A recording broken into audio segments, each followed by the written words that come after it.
नमस्कार साथियों, मैं आपका साथी दिनेश वोरा। आज एक बार फिर से बाड़मेर के धनाऊ इलाके में झोला छाप डॉक्टर ने एक मासूम की जान ले ली है। ऐसा बताया जाता है कि मासूम इलाज करवाने के लिए 13 साल की मासूम है, उसको बुखार और खांसी हो गई थी।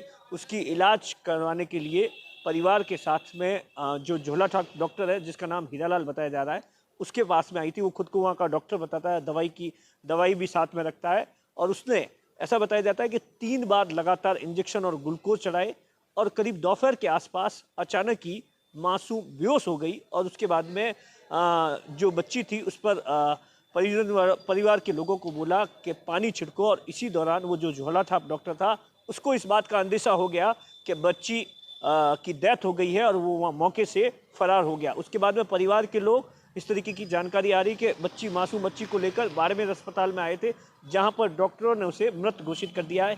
अब पिछले कई घंटों से लगातार ऐसा बताया जाता है कि उस जो झोला छाप डॉक्टर है वहां पर जो परिवार के लोग हैं, समाज के लोग हैं, बॉडी को लेकर बैठ गए हैं, झोला छाप डॉक्टर के खिलाफ कार्रवाई की मांग कर रहे हैं। ऐसा बताया जाता है कि इस इलाके के अंदर इसी डॉक्टर ने पहले भी एक इसी तरीके से मासूम का इलाज किया था और इसी तरीके की घटना हो गई थी। इस तरीके की हालांकि जानकारी नहीं, लेकिन जो एफआईआर में बताया गया है, जो रिपोर्ट्स दी गई है धनाऊ थाने में, उस तरीके में दरअसल क्या है कि पिछले कई सालों से आप देखिए इस इलाके में इस तरीके की घटनाएं हर 3-4 महीनों में एक बार हो जाती है। लेकिन उसके बावजूद भी प्रशासन खाना पूर्ति करने के लिए इक्की दुक्की कार्रवाई करता है। सीएमएचओ के डिपार्टमेंट के जो अधिकारी जाते हैं, लेकिन सबसे बड़ा सवाल है कि आखिर प्रशासन कब जागेगा। लगातार इस तरीके की घटनाएं हो रही है, खाना पूर्ति करने के लिए इक्की दुक्की कार्रवाई कर दी जाती है। दरअसल क्या होता है कि जब जो मासूम है, बच्चियां हैं, इलाज करवाने के लिए ऐसे लोगों के पास में जो कि तथाकथित डॉक्टर है उनके पास में पहुंचते हैं, तो वो अपना पैसा बनाने के लिए इस तरीके का इलाज करते हैं, इंजेक्शन लगा देते हैं। क्योंकि आमतौर पर बुखार होता है, सर्दी खांसी होती है, तो उसका आप अगर किसी भी डॉक्टर के पास चले जाइए, अच्छे डॉक्टर के पास चले जाइए या सरकारी अस्पताल में चले जाइए, तो वो टैबलेट देते हैं और उस टैबलेट से ही,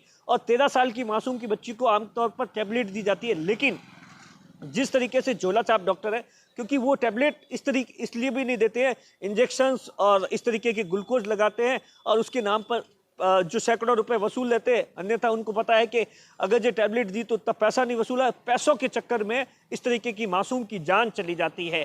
तो अब देखने वाली बात है, कहीं ना कहीं इस पूरे मामले को लेकर जिस तरीके के मामले सामने आते हैं, तो ये लोगों की भी लापरवाही है। अगर लोग इन सब चीज़ों को लेकर, इस तरीके की तमाम घटनाएं होती है लेकिन उसके बावजूद भी लोग नहीं संभलते हैं, और इसी के वजह से लोग इस तरीके से जो झोला छाप डॉक्टर्स है उनके पास इलाज करवाने के लिए जाते हैं।